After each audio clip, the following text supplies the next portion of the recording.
오늘 기자회견은 참석자 소개, 교육감님 기자회견문 발표, 질의응답 순으로 진행하겠습니다. 먼저 참석자를 안내하겠습니다. 조희연 서울시 교육감입니다.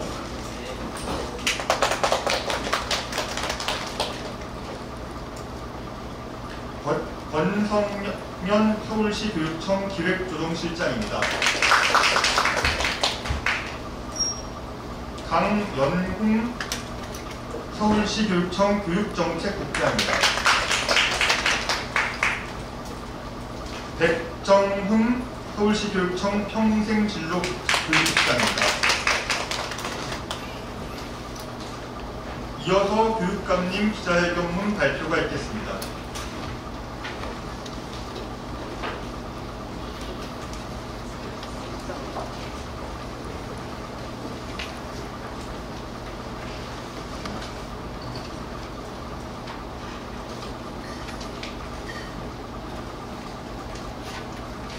예, 안녕하십니까. 서울특별시 교육감 조희연입니다.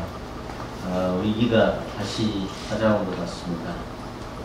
그동안 방역에 최선을 다했습니다마는 돌발적 사태로 다시 우리가 긴장의 끈을 좁혀야 될 때가 온 것 같습니다. 사실 1학기 동안 여러 가지 노력을 통해서 일상적 가족 밀집 시설로는 교회와 아마 학교가 손꼽힐 것입니다. 그런데 다행스럽게도 학생과 학부모, 교원을 비롯한 모든 분들의 노력으로 학교가 지역사회 감염의 안전지대로 남아 있을 수 있었습니다. 그러나 이제 학교가 다시 안전지대를 벗어나서 위험지대로 변모할 수 있는 어떤 위기 국면에 처해 있는 것 같습니다. 9월 10일까지 저희 간부님을 포함해서 우리 교육청 전 직원이 학교를 안전지대로 유지할 수 있도록 최선을 지금 다하고 있다는 말씀을 드립니다. 오늘은 다가오는 2학기 교육 방안에 대해서 크게 두 가지로 말씀드리고자 합니다. 첫째는 코로나 이전부터 단계적으로 시도해온 블렌디드 러닝, 즉 등교 수업과 원격 수업을 혼합하는 혼합형 교육을 통해서 학습 효과를 높이는 것이고, 둘째는 원격 수업 장기화에 따른 교육 격차를 해소하기 위한 맞춤형 교육 지원 대책입니다. 저희는 다시 시작된 코로나 위기 상황에 직면해서 초심으로 돌아가는 자세로 최선을 다하겠다는 말씀을 드립니다. 먼저 한 가지 방역과 관련해서 이쪽 중간에 있습니다만은 서울시 교육청은 코로나 재확산 위기 속에서 학생의 안전한 교육활동 보장을 최우선으로 하기 위해서 93억 원의 예산을 투여하여 하반기에도 코로나19 대응 지원 인력을 계속 유지하고자 합니다. 이에 따라 서울시내 모든 학교는 코로나 대응 인력을 각각 2명씩 지원받게 됩니다. 이와 별도로 각급 학교는 방역활동, 등교, 원격 수업 지원, 돌봄교실 지원 등 필요 인력을 10명 이내에서 12월 말까지 학교별로 채용할 수 있게 됩니다. 1학기에는 초등학교 5명, 중학교 3명의 지원 인력을 배치했고, 그것을 최대 8명까지 확대해서 학교가 활용할 수 있도록 지원을 했습니다. 그리고 그와 함께 또 서울시에 방역 지원 인력이 파견이 되었습니다. 근데 이번에는 2명을 기본으로 하고 학교가 지금 학교에 저희가 자율예산을 폭넓게 사용할 수 있도록 자율권을 드렸습니다. 그래서 학교가 사정에 따라서 얼마든지 폭넓게 지원 인력을 사용할 수 있도록 그렇게 조치를 했다는 말씀드립니다. 그리고 서울시 지원 인력은 또 별도로 되어 있습니다. 그래서 초등학교는 2명, 그리고 중학교는 1명의 추가 인력이 최소 인원입니다. 그것도 별도로 이렇게 파견이 된다고 말씀드리겠습니다. 사회적 거리두기로 인해 등교 원격 수업, 블렌디드 수업 기간이 길어짐에 따라 수업 그 자체를 예시로 하는 것이 보다 시급해졌습니다. 이에 저희는 학교 급별 원격 수업 콘텐츠와 수업 우수 사례를 지속적으로 개발해서 보급하고 있습니다. 특히 학교 내외의 교원 수업 커뮤니티 활동을 지원해서 다양한 방식의 수업이 활성화되고 그에 따른 수업 콘텐츠가 공유될 수 있도록 지원하고 있다는 말씀을 드리고 2학기에 더욱 이 점을 강화하겠다는 말씀을 드립니다. 학생 개개인에게 맞춤형으로 다가가는 노력을 하겠다는 말씀 드립니다. 원격 수업 장기화로 인해 학습 격차 발생 우려의 목소리가 높아지고 그 격차를 줄여나가기 위한 세심한 지원이 필요하다는 사실을 절감하고 있습니다.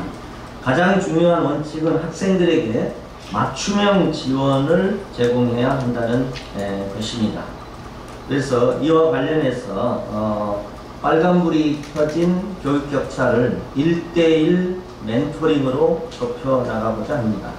먼저 원격 수업 학습 효과 극대화를 위해서 초등 기초학력 둘이셈을 지원하고자 합니다. 학습 지원이 필요한 학생은 원격 수업 시 컴퓨터를 켜고 원격 수업에 임하게만 지원해줘도 절반의 성공이라는 말을 들었습니다. 이를 위해 학습 지원 필요 학생과 둘이셈을 연결해서 학생이 원격 수업 등을 충실히 받을 수 있도록 지원하고자 합니다. 둘이셈은 학생들에게 정서 심리 지원을 포함해서 멘토링, 튜터링을 지원하는 사람이라고 생각하시면 될 것 같습니다. 다음으로 학습 사각지대에 놓인 학생들을 지원하기 위해 중등 1:1 학습 서포터를 운영하도록 하겠습니다. 서울시교육청 우리청과 MOU를 맺은 사범대학 학생들로 1:1로 학생들을 지원하도록 추진하고자 합니다. 대상 학생은 사범대생과 1:1로 짝이 되어 원격 수업 이수, 학습 과제 수강 동력, 스마트 기기, 실시간 쌍방향 플랫폼 활용 등을 지원받을 수 있게 되겠습니다. 추가적으로 퇴직교원의 전문성을 활용해서 기초학력 증진에 힘쓰도록 하겠습니다. 특별히 교육인생 이모작 지원센터에 있습니다. 여기에 수천 명의 퇴직교원이 등록되어 있습니다. 이 퇴직교원들이 한글지도, 온라인 학습 지원, 교육 취약계층 교육 지원, 난도학생 지원, 경계성 지능학생 지원을 폭넓게 하고자 합니다. 이번부터 시작해서 퇴직교원들에게 저희가 전면적으로 안내를 해서 20-30년간의 교육 전문성을 가지고 계신 퇴임 교원들이 기초학력 지원, 경계선 학생 지원, 난산 전문가, 난독 지원가로 새롭게 육성되어서 전문가로 교육과정을 이수해서 기초학력, 경계선 지능, 난산, 난독의 어려움을 겪고 있는 학생들을 지원하는 퇴임 전문가로 활동할 수 있도록 하는 정책을 펴고자 합니다. 퇴임 교원들을 광의의 특수교육, 광의의 특별교육 전문가로 육성하는 정책을 제가 추하된다는 말씀을 드립니다. 그리고 서울학생의 기초학력을 책임지기 위한 노력은 지속될 것입니다. 교육격차 해소를 위한 단위학교별 노력도 지속될 것입니다. 그동안 서울시교육청은 학교 원격 수업 장기화에 따라 제기된 학습격차 발생 우려 해소를 위해서 초등 기초학력 온앤온 방학 집중교실을 운영했습니다. 선생님들께서 방학도 반납하고 우리 아이의 기초학력을 끌어올리겠다는 일념으로 비교적 안전한 방학기간을 이용하여 집중교실을 연 것입니다. 이에 대한 학생과 학부모의 반응이 뜨거웠고 지속 운영해달라는 현장 요구를 반영해서 2학기에도 비등교일과 방과 후 시간을 활용하여 집중교실을 연장 운영하고자 합니다. 제가 그동안의 경험을 통해서 교육은 결국 학생과 선생님의 눈맞춤에서 이루어집니다. 기초학력 부진 지원 역시도 마찬가지라고 저희는 생각하고 있습니다. 그래서 선생님들이 기초학력이 부진한 학생들의 정서 심리 지원, 그리고 기초학력 지원, 또 일반적인 학력 지원을 위해서 선생님들이 수업이 없는 시간을 이용해서 최대한 학생과 1:1 멘토링을 더 많이 해주시도록 요청드리고자 합니다. 그리고 지난 1학기 동안에도 이에 대해 선생님들이 헌신적으로 학생들의 지원, 특별히 기초학력이 부진한 학습이 느린 학생들을 위한 지원에 헌신해 오셨습니다. 그래서 이것도 2학기에 더욱 지속되도록 저희가 지원 정책을 마련하겠다는 말씀을 드립니다. 서울시교육청의 모든 학교에서는 학생 간 학습 격차가 누적되지 않도록 그동안 나름대로 최선을 다해왔고, 이러한 노력을 바탕으로 기초, 기본학력 책임지도제를 더욱 내실 있게 운영하겠다는 말씀을 드립니다.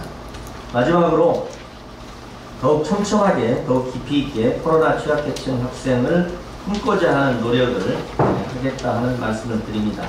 특별히 지역별 교육복지 우선 지원 거점 학교와 지역 교육복지센터를 중심으로 원격 학습을 지원하고 모니터링을 지속하는 촘촘한 멘토링 집중기관을 운영하고자 합니다.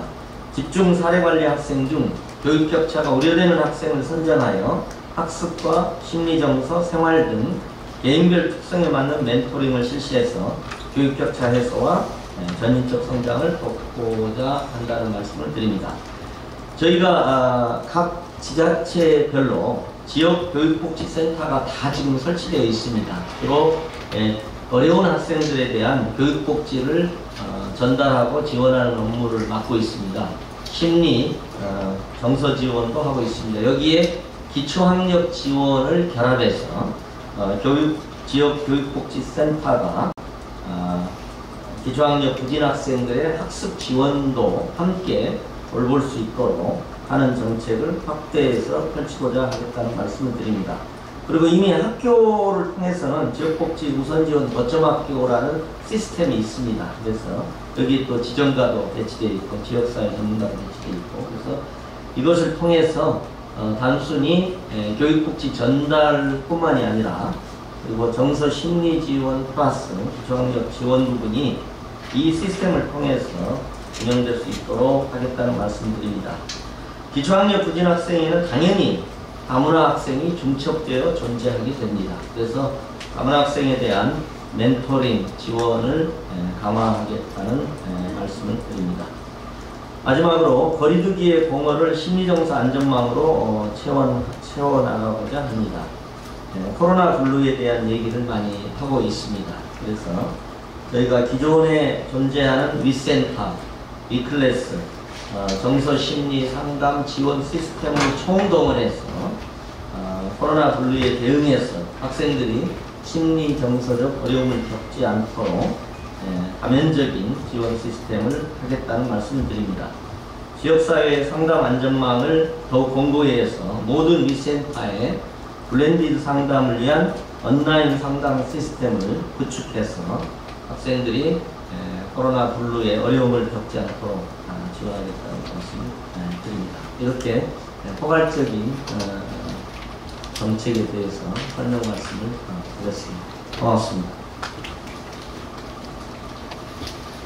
다음은 질의응답 시간을 갖겠습니다. 질문이 있는 기자님들은 손을 들어주시기 바랍니다. 질문하시는 기자님은 소속과 성명을 밝혀주십시오.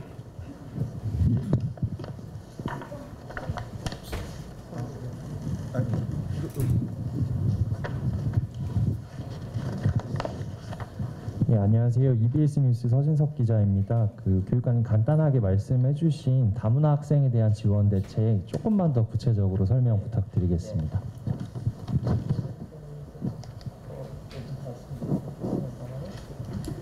예.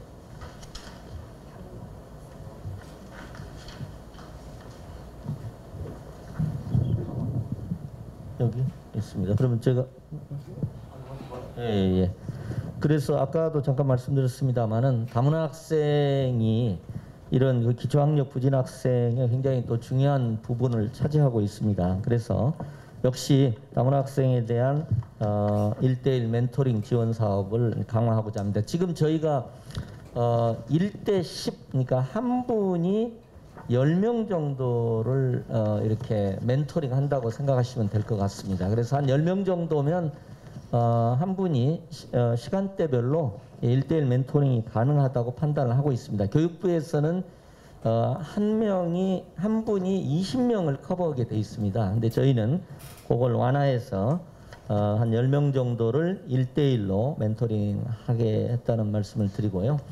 그리고 단위학교에만 배치됐던 이중언어 강사를 영등포에 저희가 다문화 지원 센터를 다 다운센터를 만들었습니다. 그래서 다운센터에도 추가 지원을 해서 기초학력 멘토링을 실시하겠다는 말씀을 드리고요. 다문화 학생을 위한 멘토링은 이제 권역별 그리고 언어권별로 한국어 의사소통이 어려운 다문화 학생을 대상으로 이중언어 통번역 및 상담, 수업 보조 활동 등을 연계하여 지원합니다. 그리고 이제 사실 다문화 학생의 거의 인권에 해당하는 문제인데요. 한국어를 충분히 습득해서 교실에 들어갈 수 있도록 하는 것이 굉장히 중요합니다. 그래서 저희가 이 점에 대해서 그러니까 다문화 학생의 한국어 습득을 교실에 배치하기 전에 혹은 병행해서도 할 수가 있습니다. 병행해서 완벽하게 지원하는 것을 목표로 저희가 보완책을 마련하고 있습니다. 그래서 다운센터를 통해서도 한국어 교육이 되고요. 지금 이제 몇 개의 그 위탁 한국어 교육 방식이 있습니다. 그리고 또 다른 방식을 통해서 그다음에 이제 저희가 가평에 있는 글로벌 언어문화 체험교육원이 있습니다. 거기에서도 이제 기숙하면서 숙박하면서 한국어 집중교육을 받을 수 있도록 그래서 어쨌든 다면적인 한국어 습득 시스템을 지금 만드는 방향으로 그렇게 지금 추진하겠다 이렇게 말씀을 드리겠습니다.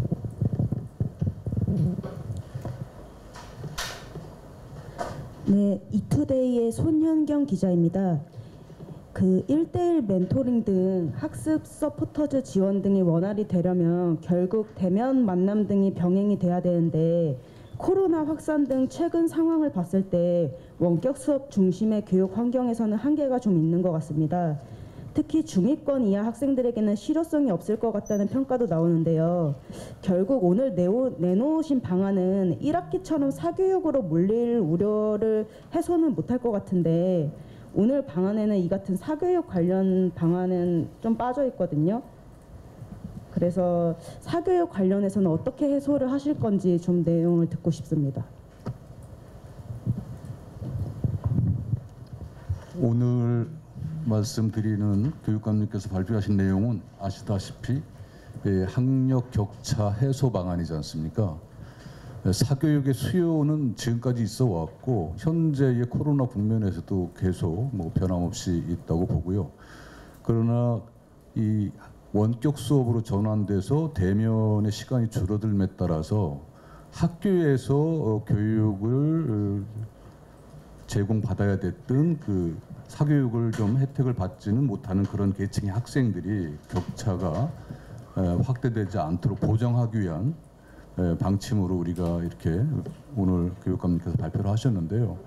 그러니까 정리해서 말씀을 드리면 오늘은 기초학력을 비롯해서 다문화 학생 등 가정 환경에 의해서 발생한 격차가 학교에서 그동안에 어느 정도 보전이 되어 왔는데 학교에서 그것마저 원격 수업으로 해서 역할이 이제 제한됨에 따라서 비록 이런 그 원격 수업 시스템과 블레인 수업의 어떤 과정에서도 격차가 확대되는 걸 최대한 방어하겠다, 보정하겠다 이런 의지를 담고 인력을 지원하는 것이고 그 대상 학생, 더 손길이 필요한 학생들을 대상으로 다각적인 지원하겠다는 그 내용이 담겨 있지 않습니까?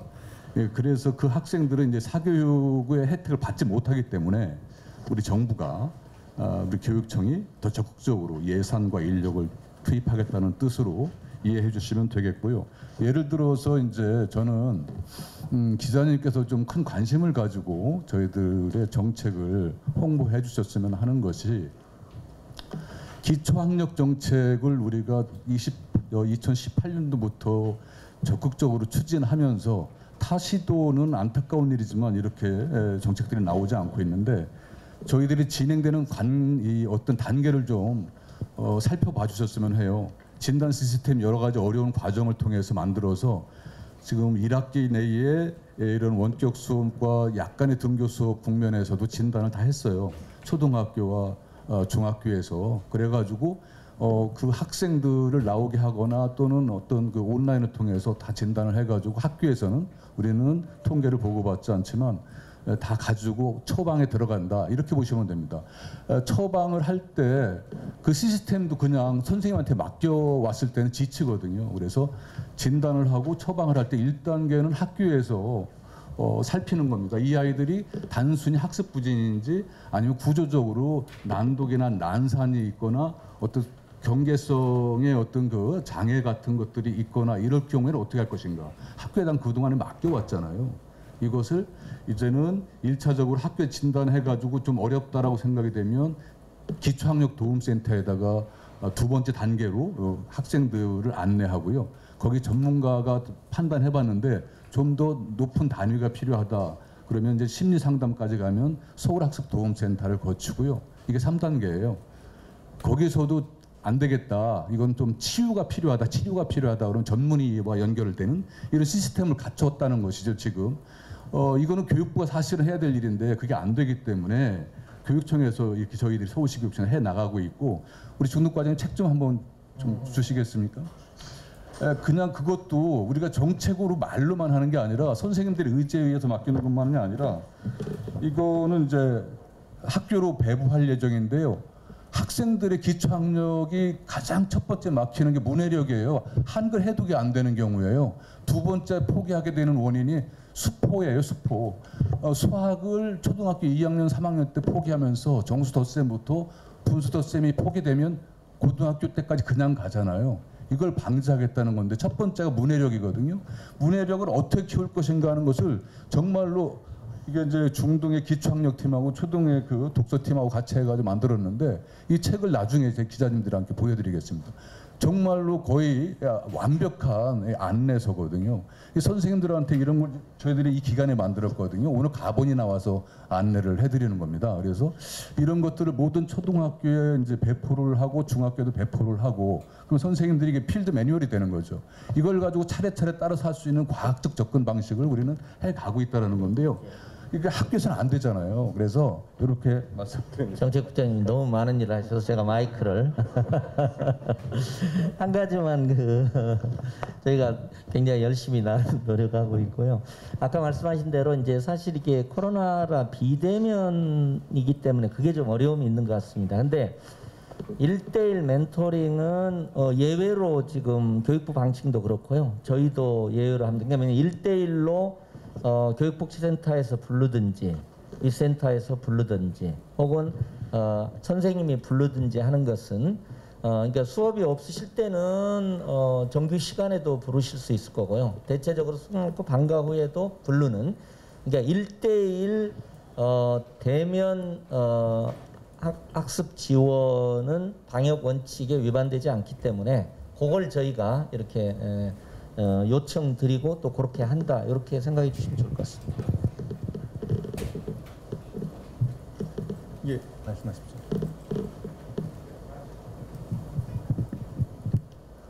정치기자입니다.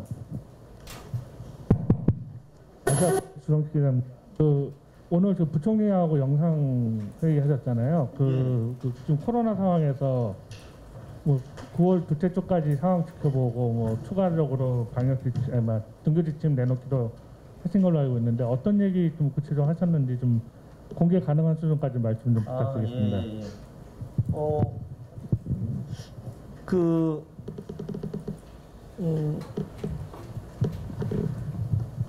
지금 굉장히 많은 얘기를 했고 또 기존에 발표된 내용도 있고요. 이제 문제는 지금 이제 수도권은 2단계 대책을 취하는데 지방은 이제 1단계를 유지하는 데도 있지 않습니까? 그래서 이제 그걸 어떻게 통일하면 좋을지 지방은 어떻게 할 건지 그런 의견 수렴했다고 볼 수 있고요. 그 지금 사회적 거리두기 1단계, 2단계, 3단계가 있는데 그 각 단계 내에서도 낮은 수준의 2단계 정책, 높은 수준의 2단계 정책이 있을 것 같아요. 저는 이제 저강도 2단계 정책, 고강도 2단계 대책이 좀으로 나누고 싶은 생각이 드는데요. 2단계 내에서도 저희가 할 수 있는 조금 더 강화된 학생 안전 대책이 좀 필요하지 않을까 이렇게 생각하고 저희가 좀 검토 중에 있습니다. 나중에 그건 말씀드리도록 그렇게 하겠습니다.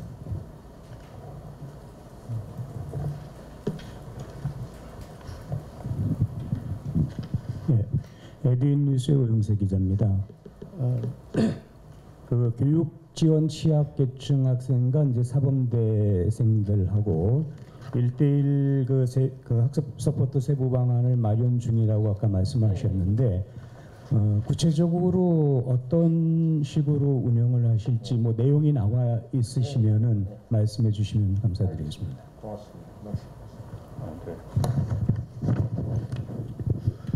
저희가 서울시 내 10개 사범대학과 MOU를 체결한 바가 있습니다. 사실은 이렇게 원격 수업으로 전환되지 않았다면 굉장히 학교에서 그 사범대 학생들이 예비교사들이니까 학교에 와서 그 좀 더 지원이 필요한 학생들에게 직접적인 지도의 효과를 더 낼 수가 있었겠습니다만 이제 안타깝게도 그게 안 돼서 줌으로 연결을 또 하고 가끔은 학교에 와서 그런 그 지원 학생들과 만나서 지원을 해주는 그 프로그램인데요. 예컨대 현재 시범적으로 되는 거는 학교에서 반드시 필요한 학생 1명 내지 2명의 신청을 받아가지고 사범대 학생 현재 150명이 이제 각 학교로 들어가서 그 학생들 튜터링하고 지도해주는 그런 방식의 지원 시스템으로 시작하는 단계다. 그래서 그 학생을 책임지고 1대1로 매칭해서 서포터즈가 돼서 도움을 주는 그런 방식입니다. 그러니까 초등학교에서 쭉 해오고 누적이 된 학습 부진이 이제 중학교에는 더 해야 될 역할들이 많거든요.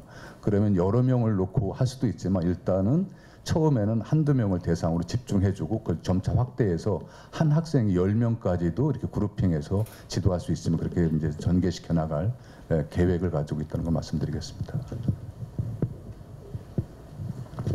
지금 초등에서는 이제 두리셈이라는 표현을 기존에 쓰고 있고요. 중등에서는 지금 학습 서포터 이렇게 지금 표현을 쓰는데 이제 비슷하다고 생각하면 될 것 같습니다. 특별히 이제 기초학력 서포터스라고 생각하면은 좋을 것 같습니다.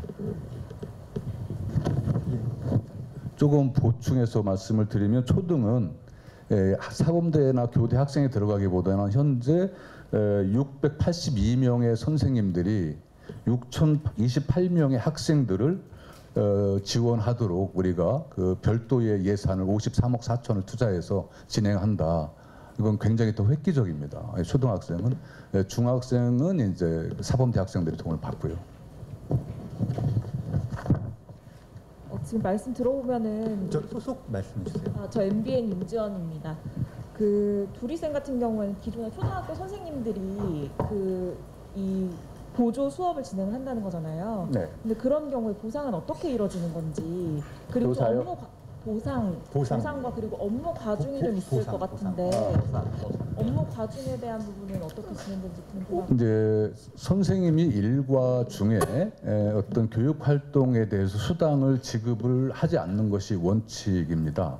그런데 이 기초학력의 지원은 워낙 어렵고 선생님들에게 그 과한 부담이 돼서 저희들이 교육감님 결재를 통해서 이 기초학력 지원에 대한 선생님의 활동에 대해서는 수당을 지급해야 되겠다는 저희들이 합의를 거쳐서 결재가 돼서 수당을 중등도 지급해 드리기로 했습니다. 네. 네, 초등교육과장 최규혜입니다. 두리쌤은 정규교사가 하는 것이 아닙니다. 정규교사는 교육과정 내에서 학습 책임 지도를 충실히 하고 교육과정을 연구하고 실행을 하며 두리쌤은 이제 저희가 따로 채용을 해서 4개월 동안에 학습부진 강사라든지 그동안에 자격을 갖춘 분들이 이 두리쌤은 수업을 하는 것이 아니라 수업을 아이들이 원격 수업을 잘 할 수 있도록 옆에서 도와주는 학습 튜터입니다.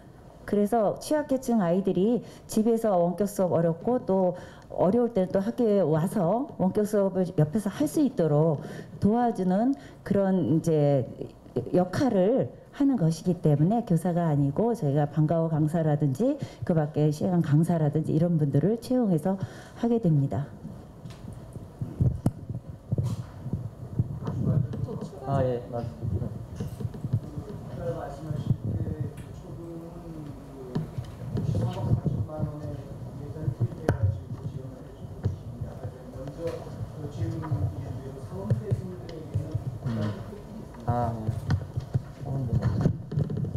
네, 사범대 학생에게도 기본적으로 실비, 교통비라든가 식대 이런 건 지급될 예정입니다. 봉사지만 네, 그렇게 계획하고 있습니다. 추가 질문이 말씀하세요. 질문을 다 못해가지고 그러면 그 두리쌤이랑 그리고 그 1대1 서포터즈 해주는 사범대생들 그리고 퇴직교사 같은 경우에는 지금 2학기에 당장 현장에 투입이 돼야 되는 상황인 거잖아요. 그럼 선발은 어떻게 이루어지고 언제쯤 실제로 현장에 투입될 수 있는 건지. 요 사범대생은 우리 과장님 좀 말씀하실래요? 아니면 저 뒤에 장학관님이 담당하시는 장학관 계셨는데 어디 가셨나? 네. 나오세요. 나오세요. 우리 저기 담당 장학관님이 좀 자세하게 설명을 드릴 수 있도록 하겠습니다.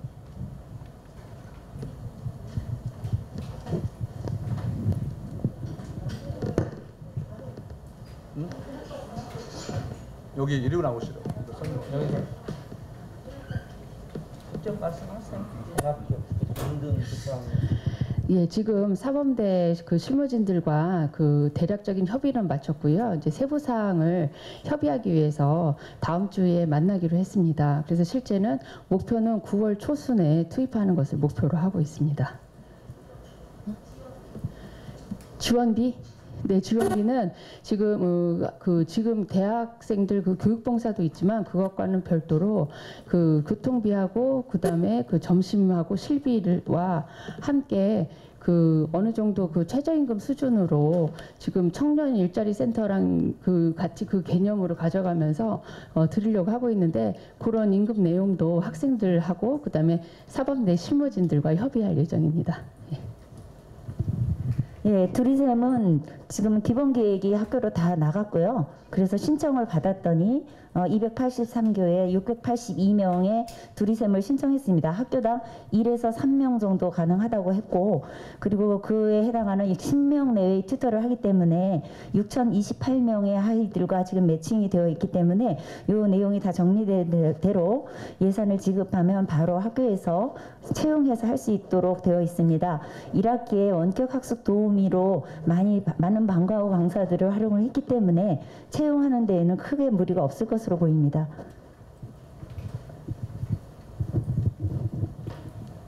예, 질문하시죠. 저 뒤에 분. 네, 매일경제신문 고민서 기자입니다. 아까 두리쌤 신청 관련해서 그 자료에도 나왔는데 교당 한 명에서 3명씩 4개월이라고 돼 있는 게 신청자 기준으로 배분한 건지 아니면 교육청에서 자체적으로 교당 한 명에서 3명씩이라고 정한 건지 좀 헷갈려서 설명 부탁드립니다. 네, 관심을 가져주셔서 감사합니다. 예, 학교에다가 저희가 보낼 때는 학교당 1 내지 3명, 그래서 3명 이내로 신청할 수 있다라고 했고, 그 대상자가 취약계층 또 저소득층 학생의 학습 지원이 필요한 학생들을 대상으로 하기 때문에 학교에서 지금 말씀드린 바와 같이 학생들의 진단이 지금 이루어진 상황이어서 대략적으로 학교에 그 지원 대상 학생들이 파악이 돼 있는 상태입니다. 그 아이들을 지원할 숫자가 나오기 때문에 10명씩 이렇게 그룹을 지었을 때 최대 30명까지 지원이 가능하기 때문에 학교에서 우리 학교에 몇 명이 필요할지를 판단해서 신청한 학교를 모두 다 지원하는 것으로 진행하였습니다.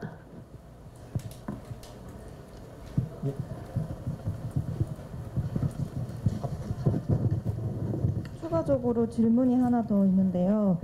그 두리쌤도 그렇고 전체적으로 약간 그 학습보다는 그 원격 수업을 원활하게 할 수 있는 그런 튜터 느낌이 좀 강한데 우리가 그 흔히 생각하는 기초학력 전담 교사의 역할을 할 수 있는 건지 그게 궁금하고, 그리고 서울 관내 기초학력 전담 교사가 어느 정도 있는지 그 규모도 궁금합니다.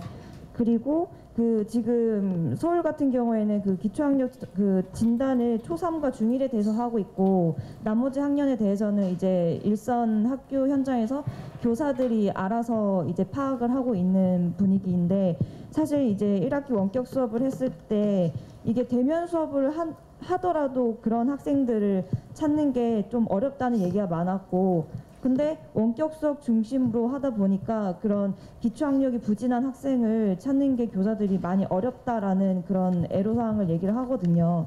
그런 부분에 대해서 이제 교육청 차원에서는 어떤 대비라고 해야 될까요? 준비하고 있는 게 궁금합니다. 네, 정리해서 좀 설명을 드리면 가장 기본적인 이 기초학력 부진 학생이 있다고 하더라도 가장 기본적인 접근은 일단 담당 선생님입니다. 초등학교 같은 경우는 이제 담임 선생님이 모든 교과를 다 이제 가르치시기 때문에 진단하는 것이 우선이고요. 예, 그 진단이 돼 있는 상태에서 이제 학교 급이 올라갈수록 1학년, 2학년, 3학년 올라가면서 담임 선생님들이 새로 맡게 되면 아이들의 그 학습 이력을 알게 되고 그 인계 인수한 걸 가지고 계속 지속 지도를 하게 되죠. 그래서 거기에 필요한 우리가 별도의 정책과 인력을 투입을 했는데 기본 정책이 이제 온라인 상황으로 되면서 원격 수업이 이제 장기화되면서 이 튜터제 같은 경우는 한 명의 선생님이 10명의 학생들에게 튜터링을 하겠다는 뜻이죠. 그러면 3명의 선생님이 신청을 했다라는 얘기는 그 학교에는 그런 대상 학생이 약 한 30명 된다 이런 뜻이고, 그 선생님들이 이 튜터가 학생들 기초학력을 전담하는 것이 아니라 이게 이제 튜터로 해서 그 시간에 집에서 케어가 안 될 가능성이 조선 가정이라든가 뭐 이 양부모 맞벌이 이제 가정이라든가 이런 학생들은 아직 자기 주도성이 취약하기 때문에 이 사람들이 계속해서 관리해주겠다 이런 취지이기 때문에 결국 따지고 보면 다층적으로 다면적으로 학생들에게 기초학력 부진 학생들에게 더 많은 여러 가지 정책이 집중되고 있다 이렇게 이해를 해주시면 되겠습니다. 예, 이제 질문 한 분 아까 계속 질문하셨던 그 남자.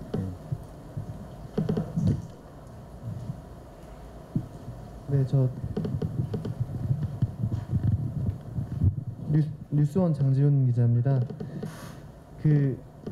어쨌든 간에 학력 격차를 줄이기 위해서는 등교 수업을 확대해야 된다는 얘기가 계속해서 나왔고, 근데 지금은 좀 힘들어진 상황이긴 한데 밀집도를 3분의 1 수준에서 유지하면서도 등교 수업을 받는 횟수를 늘릴 수 있는 방안을 연구하고 계신지 궁금해서요. 교육부가 학교 밀집도를 판단하는 기준을 날짜가 아니라 동일 시간대로 보겠다라고 해서 오전 오후반 이런 얘기도 나오는데 지금 기준에서도 등교 수업을 확대할 수 있는 방안이 있는지 궁금하고요. 한 가지만 더 여쭤보면 오늘도 이제 서울에서 확진자가 150명 넘게 나오면서 이르긴 합니다만은 사회적 거리두기가 3단계로 격상될 가능성도 나오는데 그럴 경우에 학교가 이제 원격 수업으로 전환하거나 휴업을 하게 되는데 이때에 대한 대안도 지금 마련하고 계신지, 그러면서 학력 격차 해소를 위한 취약계층 등교가 밀집도 기준에서 빠지는 게 3단계 전환 이후에도 적용이 되는 건지 궁금합니다.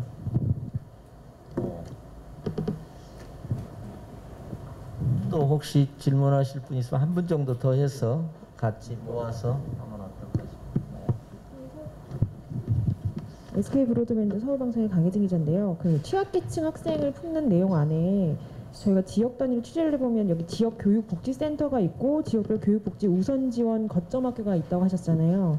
그럼 이 안에서 교육격차를 하고 있는 집중 사례관리 학생 대상자가 이후에 자치구청과 마을교육단체에서 운영하는 프로그램에 같이 이렇게 중첩되는 교육 프로그램이 있는 건 아닌지, 이 학생들을 위해서 중첩이 된다면은 아니 분리가 돼 있는지 프로그램 자체가 그걸 좀 정확히 알고 싶어요.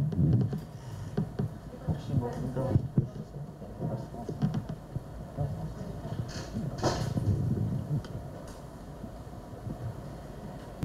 사회협력 담당관 박은경입니다. 좀 전에 기자님께서 질문하신 그 지역교육복지센터하고 마을학교하고 중첩이 되는 게 아니냐라는 질문을 하셨는데, 저희 쪽에서는 최종 목표가 하나에도 빠지지 않는 그러한 정책이기 때문에 지금 생각보다는 상당히 이렇게 돌봐줘야 하는 학생들이 굉장히 많이 있습니다. 그래서 지역복지센터로 가는 아이들은 사례관리라 그래가지고 일회성이 아니고요. 전반적으로 걔를 갖다가 장기간 그리고 집중적으로 또 다각적으로 지원하는 그러한 시스템이고요. 마을학교 같은 경우는 그거보다는 조금 나아서 조금만 지원을 하면 자기 학습이라든가 학습 격차를 줄이는 학생들한테 지원되는 그러한 정책입니다. 그래서 두 가지가 이렇게 중복되는 것은 아니고요. 학생들의 사례마다 이렇게 각각 다르게 적용된다고 보시면 될 것 같습니다. 네, 좀 아까 기자님 말씀 중에 이제 2단계로 돼서 학생이 더 이제 등교 일수가 줄어드니까 어려워지지 않겠는 이런 말씀이 주셨는데, 일단 첫 번째 기초학력 대상이 지원 대상 학생들이 오는 것은 여전히 그건 카운트에서 제외되기 때문에 선생님들이 필요할 경우에 얼마든지 학생들 불러가지고 뭐 그룹이든 그 소규모 아니면 개별적으로 지도할 수 있다 이렇게 말씀을 드리고요. 서울에서는 이제 3분의 2로 가려고 하다가 3분의 1로 됐는데 고등학교는 이제 3분의 2로 여전히 유지가 된다라는 거 말씀을 드리고 이제 중학교는 지금까지 이제 격주별로 이렇게 이제 왔었어요. 그래서 이제 3분의 1이 됐었는데 2학기 때 3분의 2로 넘어가기로 했던 것이 기존의 시스템대로 갈 가능성이 높고요. 숫자 그대로. 초등은 사실은 3분의 1에 미 도달된 3분의 1까지는 안 나왔었죠. 이전에는. 그러니까 주 1회 나오다 보니까 5분의 1이 나왔던 건데 3분의 1까지 끌어올려서 거기도 중학교나 중학교처럼 좀 한 주 정도, 이번 주 정도는 아마 준비 기간이 필요할 겁니다. 다음 주부터는 3분의 1 수준까지 끌어올리는 정도로 갈 겁니다. 그렇게 이해해 주시면 되겠습니다. 예, 조금 보충 말씀만 드리면요. 일단은 8월 28일까지 1차는 긴급 상황인 것 같아요. 그리고 9월 11일까지가 2차 긴급 상황일 것 같습니다. 그래서 거의 이 기간에는 기존에 하던 것도 오히려 중단하거나 축소하는 방식으로 진행될 수밖에 없는 것 같습니다.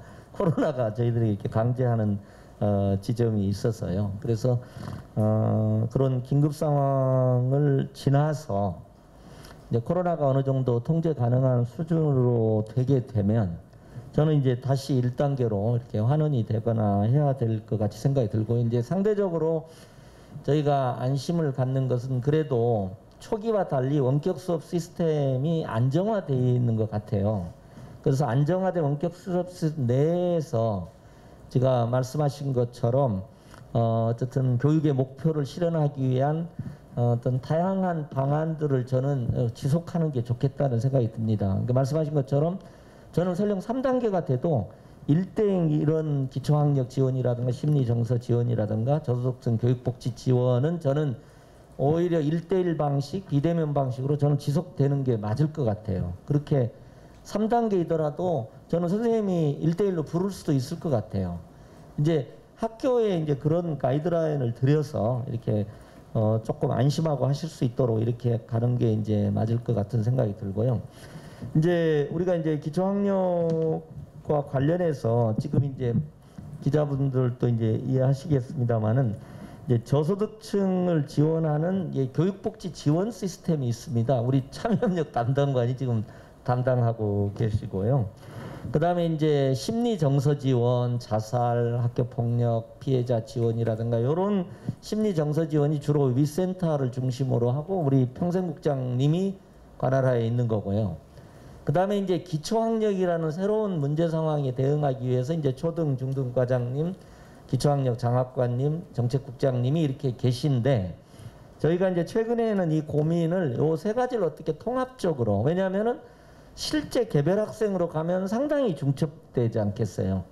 가정이 어려운 학생들이 심리 정서적인 문제도 있고 당연히 저소득 교육복지 지원 대상이고 기초학력도 부진하고 그래서 이제 요걸 저희가 지난 몇 개월간에도 통합적으로 운영할 것인가 하는 고민이 있고요. 이번에도 지금 교육복지지원센터를 통해서도 즉 저소득 학생에 대한 주로 교육복지 지원 기능을 하는 부서가 기초학력 지원 기능도 일부 할 수 있도록 저희가 이제 비대면 시스템도 좀 갖춰드리고 기초학력 지원 업무도 이렇게 할 수 있도록 결합적으로 이렇게 운영하려고 지금 저희가 노력하고 있다는 말씀드리고요.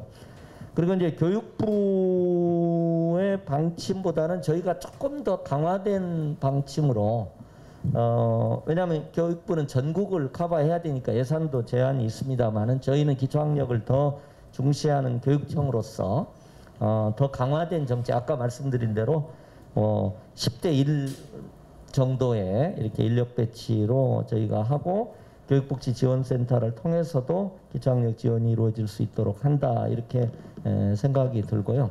근데 이 과정에서 이제 가장 중요한 게 그러니까 이제 협력교사가 지원할 수도 있고요.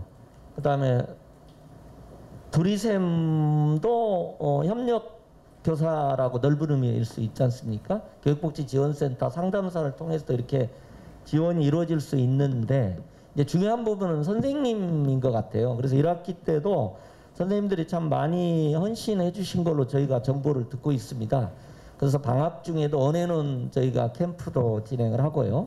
그다음에 2학기에도 선생님들이 1대1 면대면, 또 면대면이 안 되면 저는 비대면도 1대1 비대면을 통해서 개별 학생에 대한 지원을 좀 강화해 주셨으면 하는 소망을 갖고 있고요.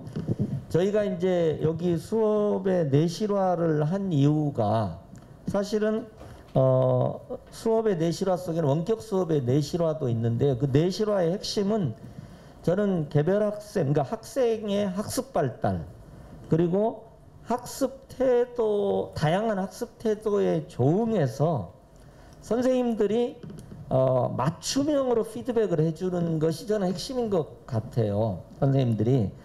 왜냐하면 학생들이 학습 발달, 학습 배움의 속도가 빠를 수도 있고 느릴 수도 있고 또 요즘은 이제 이런다고 그러더라고요. 이렇게 출석하고 이제 게임하거나 출석하거나 자거나 이제 이런 원격 수업 상황에서의 여러 가지 이제 다양한 학생들의 학습 태도가 나타나거든요. 근데 그걸 이제 학습에 집중할 수 있도록 맞춤형 피드백을 해드리고 필요하면 가해 시간에 학생들을 불러서 멘토링을 해드리고 중등까지는 저희가 기초학력 지원수당 같은 시스템도 저희가 제도도 이렇게 만들었기 때문에 선생님들이 조금 더 헌신해 주시길 바라고 원격 수업 자체도 쌍방향적 요소를 더 강화해서 그게 수업의 내실화고 피드백의 확대라고 저는 생각이 들기 때문에 그렇게 좀 될 수 있도록 선생님들이 좀 적극적으로 나서 주시고 저희가 지원 시스템을 강화하겠다 이렇게 말씀드리고 제가 하나 이제 우리 여기 실국장님도 계시는데 자유학기제가 초등에서 중등교육과정으로 가는 전환기잖아요. 그래서 저희가 기초학력 진단도 중1에 넣었던 이유가 12년 동안 한 번도 이 학력 점검 지원 시스템이 없는 것 같아요. 그래서 저희는 자유학기제가 기초학력 지원학기제의 의미가 좀 됐으면 좋겠다는 생각이 들어요. 그냥 초등학교에서 중등교육과정으로 가는 중간 과정에 기초학력 진단을 받고 저희 시스템을 통해서 그 다음에 자유학기제가 조금 학습 부담이 좀 적거든요. 근데 기초학력을 따라잡는 학력, 부진학력을 따라잡는 학기의 성격으로 좀 강화를 해서 그 부분은 저희가 조금 이제 고민을 해서 자유학기제의 운용 방식을 조금 더 그런 방향으로 보완하려고 지금 생각을 하고 있으니까요. 그건 조금 다음에 해서 또 말씀을 드리도록 하겠습니다. 오늘 경청해 주시고 바쁘실 때인데 또 참석해 주셔서 감사합니다. 고맙습니다. 질의응답은 이 정도로 마치고요. 저희가 마치겠습니다. 감사합니다.